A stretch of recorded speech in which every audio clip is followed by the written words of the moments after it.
আপনি হচ্ছেন প্রিন্স সাহেব, আপনি এসআই প্রিন্স সাহেব। প্রিন্স সাহেব, রেকর্ড করার আগে কি have you get any consent? আপনি কনসেন্ট নিছেন আমার? আপনি রেকর্ড করছেন কেন? হ্যাঁ, আমি তো বলেই নিছি যে রেকর্ড করতেছি আমি আপনার। আমরা তো বাংলাদেশে, এটা অস্ট্রেলিয়া। ও আচ্ছা, বাংলাদেশে বলা লাগে না, না সব কিছু করা যাবে। বালের এখনই করে লাগে না, তারা তো গালি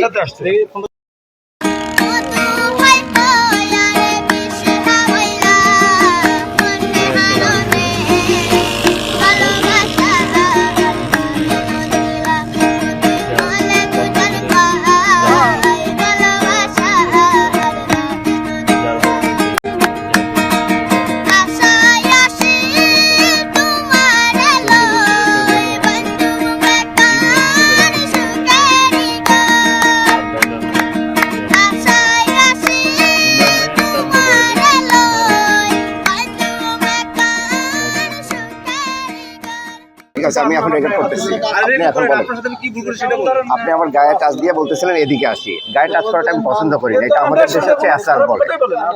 আমাদের দেশে এটা হচ্ছে, আমার অস্ট্রেলিয়াতে গায়ে টাচ করে না, গায়ে টাচ করাটা খুব খারাপ। আচ্ছা, তার মানে বাংলাদেশ হচ্ছে, তার মানে হচ্ছে বাংলাদেশে পুলিশ যা ইচ্ছা তাই করতে পারে।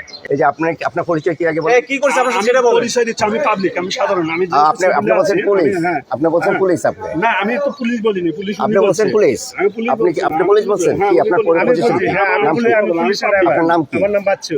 বাচ্চু, পুলিশের ড্রাইভার। আর আপনি হচ্ছেন প্রিন্স সাহেব, আপনি এসআই প্রিন্স সাহেব। প্রিন্স সাহেব, রেকর্ড করার আগে কি have you get any consent? আপনি কনসেন্ট নিছেন আমার? আপনি রেকর্ড করছেন কেন? হ্যাঁ, আমি তো বলেই নিছি যে রেকর্ড করতেছি আমি আপনার। আমরা তো বাংলাদেশে, এটা অস্ট্রেলিয়া। ও আচ্ছা, বাংলাদেশে বলা লাগে না, না সব কিছু করা যাবে। আপনি চলেন এখন, আপনি চলেন, সেটা বলেন। আপনি চলেন। পাবলিক আছে, হ্যাঁ, হাজার হাজার পাবলিকের সামনে। হ্যাঁ হ্যাঁ, হাজার হাজার পাবলিক, এটা রাখেন। আপনি আমার সাথে প্রথম থেকে রাফ বিহেভ করছেন। কি দাবি যে আপনি আমাকে কল করছে 999, আপনি অ্যাড্রেস চান, চান, এটা করতেছেন। আমার হচ্ছে আপনার এই লোক বলে, আপনার বলে পুলিশ, এই লোক বলে, এই লোক কি আপনার কাজ করে? 999 থেকে আপনাদের দেয় না? না, আমাদের দেয় না। আপনি যে আরো, এটা কি আমার মাথা প্রবলেম আছে কি? আমার মাথা প্রবলেম আছে? আপনি শিমুল ভাইয়ের বড় ভাই না? আপনার কি পরিচয় কি? আমার পরিচয়, আমার নাম রুফু, আমি এলাকায় থাকি। আপনার এলাকার বাসিন্দা, আমি এলাকার বাসিন্দা, আমি এলাকার। তাহলে আমি কি মাথা পাগল? তাহলে আপনি কেন, যদি আপনার মাথা পাগল না হয় তাহলে ইফতারের আগে কেন পুলিশকে বারবার ডেকে কেন ট্রিপল নাইনে কল দেবো? তাহলে কি করবো? কল দিছেন যে কি কাজে দিছেন তাদেরকে বলবেন না? সেটা তো বলতেছি, সেটা তো বলবো। সেটা তো বলছি যে হচ্ছে বসেন। কোথায় বসবে? ওই যে ওইখানে সমাজ কল্যাণে বসে বলে ই করবে, সেটা বিচার।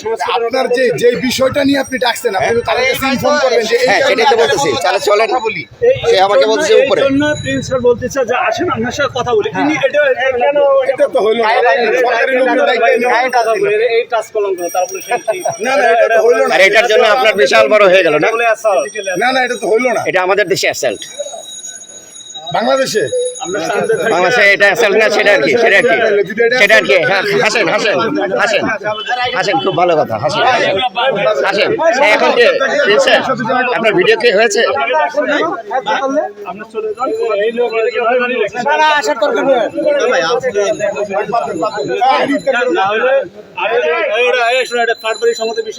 হ্যাঁ, আপনি কোর্টে যাবেন। এরপর এটা ফ্ল্যাট বাড়ি সমস্যা না, আমাকে বলছে।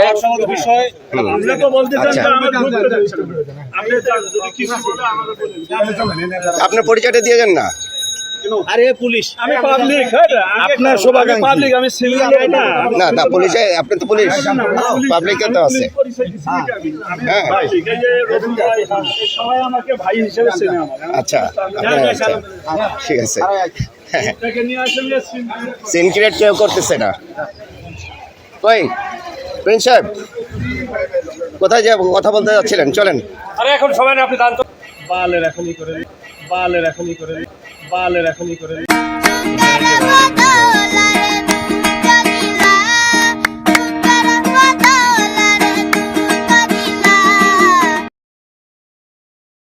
আচ্ছা, সুন্দর।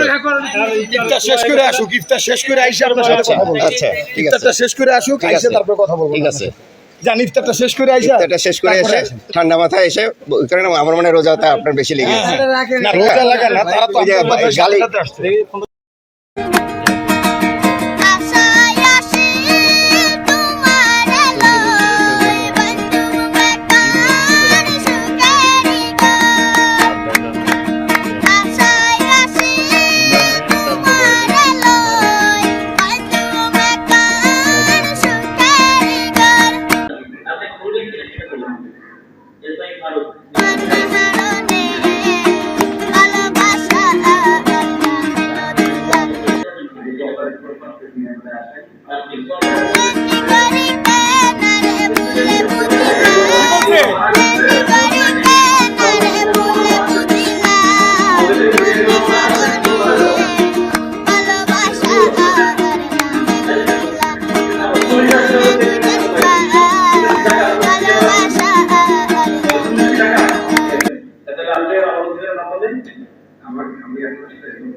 এখানে মাইক চাইছি আপনারা যত ভয় দেখান আমি যেটা অ্যাকচুয়ালি করতেছি না এত আমি করতেছি আমি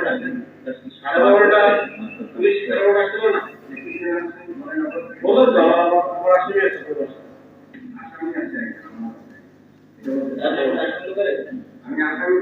সঠিক এটা আপনারা আমাকে বারবার বলতে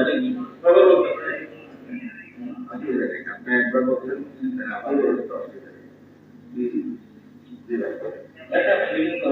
আমরা তো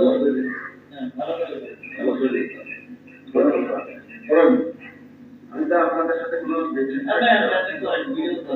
আমরা একটা ঘন্টা ধরে দাঁড়িয়ে আছি বললাম আপনার বাসার যে কারণে ফোন আমরা আসতে বলেন আমরা আইন দেখাচ্ছি পুলিশ ড্রেস পরা আছে আমাদের আসামে একটা বাসায় আছে ভাই কেউ দেখেন আপনি আমি পুলিশ বলতে আপনি বাসায় লোক দেখে দেখে যান আমরা ঘরে নিয়ে উঠলেও আপনি তো সন্দেহ আরো বাড়াই দিচ্ছেন আমাদের এটা কোনো সমস্যাটা নয় এখানে আমরা পুলিশ পোশাক পরা অবস্থায় সরকারি সরঞ্জাম রয়েছে অনেক আরো বলছেন আপনি আরো বলছেন আরো বলছেন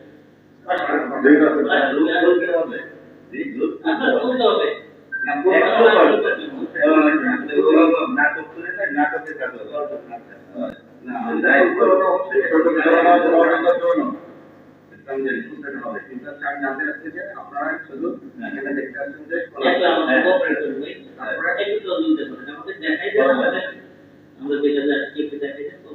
আপনারা কি আমার মোবাইল কল এগুলো কি আবার চালাইতে করবেন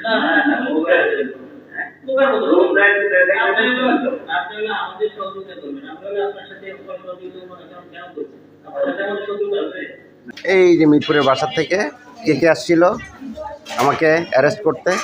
পুলিশ আসছিল। পুলিশের কে কে নাম?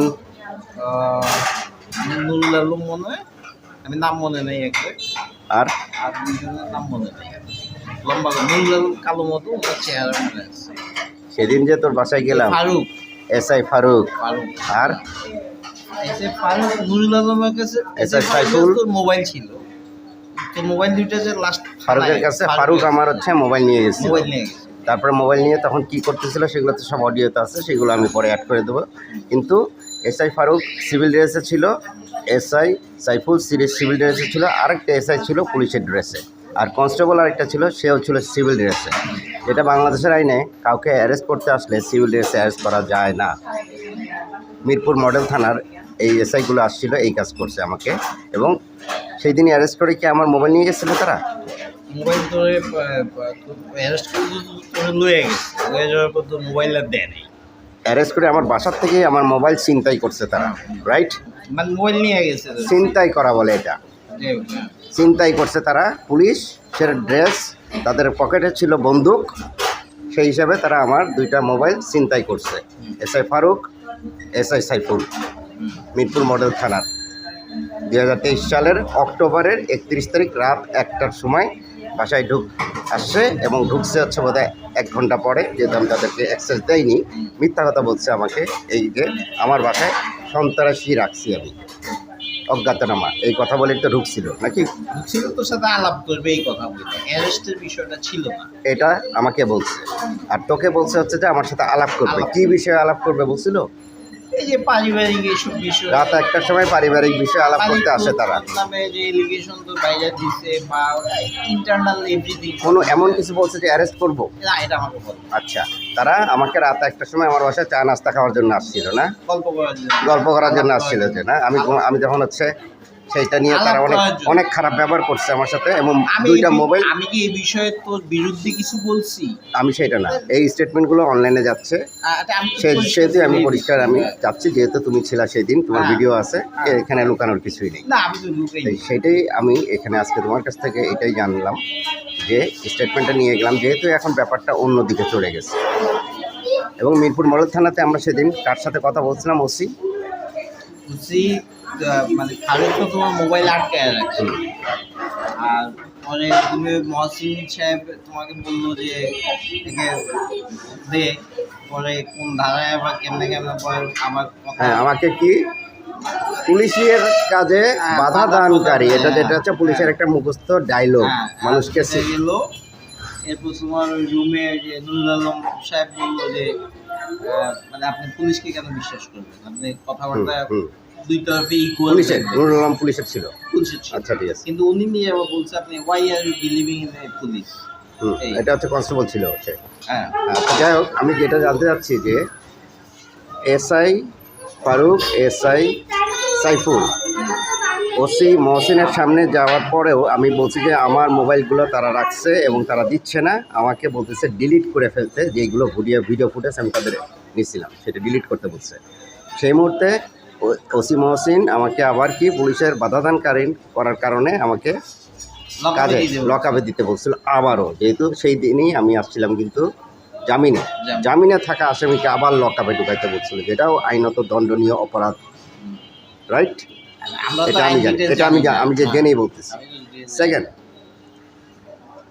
তারা আমাকে মুসলেখা নিয়েছিল, এসআই সাইফুল এবং এসআই ফারুক। মোবাইল দিছে না লাস্টে, মুসলেখা নিছে? আমার মনে নেই। তোমার মনে নেই? এটা সই নিয়েছিল, কি সই নিয়েছিল? কিসের একটা সই? যে আমি এগুলো কখনই অনলাইনে সাবমিট করতে পারবো না, এটা কি বলছিল? কি জাতীয় একটা সই নিয়েছিল?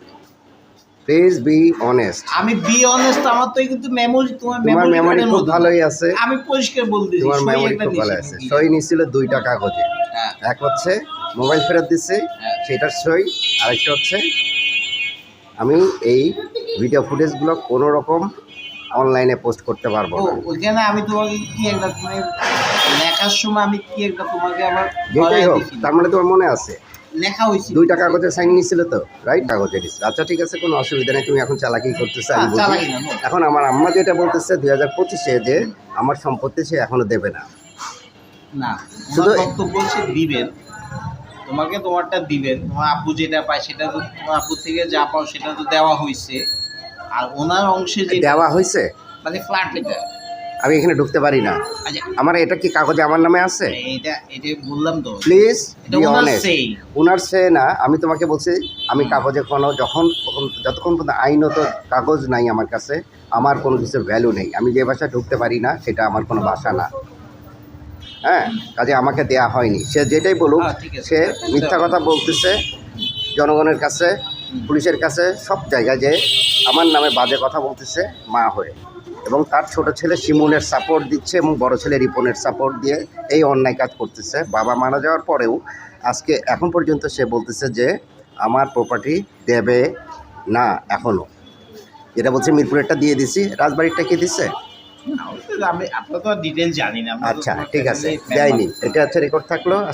আজকে ডেটটা কত বলো তো, কি হয়? ফেব্রুয়ারি 12 তারিখ, কত? 2025। তোমাকে কি কোনো রকম আমি জোরপূর্বকভাবে এখানে কিছু আনছি? আমি তোমাকে সার্বিকভাবে তোমাদের বিষয়টা সমাধানের জন্য আন্তরিক চেষ্টার কারণে আমি তোমাকে সহযোগিতা করি। হ্যাঁ, কিন্তু যেহেতু আমার মা তোমার বিরুদ্ধে এবং কিছু বলার আমার নাই, তোমার ভাইদের বিরুদ্ধে কিছু বলার নাই। আমরা চাই তোমাদের এটা সলভ হয়ে যাক, কিন্তু আমার মা এটা সলভ করতেছে না এই 2 ভাইয়ের প্ররোচনায়। হ্যাঁ, এবং তাকে সে কি রাইট করতেছে? এটা ধর্মীয় দিক দিয়ে ধর্মীয়ভাবে যার যারটা তার বুঝাই দেওয়া উচিত, বুঝাই দেওয়া উচিত। তুমি সে যা দিছে পাও, নাকি? সে আমি দিছে বলি, নাকি? তুমি যা পাও, আমি যদি ধরো তোমাকে দিতে এখন দেরি করি, 5 মিনিট পর যে আমি মারা যাবো না কোনো গ্যারান্টি নেই। সেক্ষেত্রে তুমি আর এই জিনিস পাইলে না, তাহলে আমি আখেরাতে ধরা যতক্ষণ যে যা পায় দিয়ে দাও। তাহলে আমার মা আজকে আমার বাবার 17 বছর পরে মারা যাওয়ার পরেও আমি আজকে 50 বছর আমাকে এখনো বলতেছে যে আমার সম্পত্তি দেবে না। আমি ভাই এডিসি নাজমুল। নাজমুল ভাই, আসসালামু আলাইকুম। ওয়ালাইকুম আসসালাম ভাই, প্রথম দিন আসার জন্য। আর আপনি তো আমার অফিসে আসলেন, আসার পরে ওটা মনে হয় কার্ডও দিয়েছিলাম কিনা, যাই হোক। আপনাকে বলেছিলাম যে আপনার জমি জমা সংক্রান্ত যে কোনো ইস্যুতে আপনি আপনার যেখানে অধিকার আপনি সেখানে যান, সেখানে গিয়ে বলেন যে আমার অধিকার আমার জমি জমা দেন। ভাই আমি আপনাকে আসলে কল দিতাম, আমি এত অসুস্থ হয়ে গেছি এগুলো জিনিস নিয়ে, আমি এখনো এটা রিকভারি করতে পারতেছি না, যে আমি এখনো বিশ্বাস করতে পারতেছি না যে আমার ভাইরা এত দূর যাইতে পারে। এটা একটা ফার্স্ট অফ অল একটা ইস্যু। সেকেন্ড ইস্যু হচ্ছে যে এখন তারা এমন কিছু কথা রটায় বেড়াচ্ছে, সেটা এই যে আমি মুরব্বীদের সাথে নিয়ে বসলাম সবাইকে নিয়ে, তারপর তাদেরকে একটা চিঠি পাঠালাম। আমি প্রপার ওয়েতে সমাজ কল্যাণ সমিতিতে একটা চিঠি পাঠালাম ভাইয়া, যিনি হচ্ছেন আমাদের আঙ্কেল আব্বুকে চিনতেন অনেকদিন ধরে, কিন্তু দেখা যাচ্ছে যে তাকেও তারা বায়াস করে ফেলছে। বেসিক্যালি সে অন্যভাবে কথা বলতেছে এখন। আসলে শুনেন ভাই, এই সমাজ কল্যাণের চিঠি পাঠানো ননসেন্স কাজ, এগুলো আমেরিকাতে হলে হতে পারে, আমাদের দেশে এগুলোর কোনো মূল্যই নেই। আর ওই ব্যাটা কিছুই করতে পারবে না, তার কোনো ভূমিকাও নাই এখানে। এখানে যেটা আপনার মূল কথা সেটা হচ্ছে আপনার লেখনী বন্ধ করতে হবে, এটা ফার্স্ট কাজ। যে বিষয়ে কমপ্লেন আমার কাছে এসেছে, আমি সেকেন্ড টাইম এই ধরনের লেখনী চাই না। নাম্বার 2, আপনার অধিকারের প্রতি রাষ্ট্র সম্মান দেয়, আমি সম্মান দিই, এবং আমি আশা করি ভাইরাও সম্মান দিবে।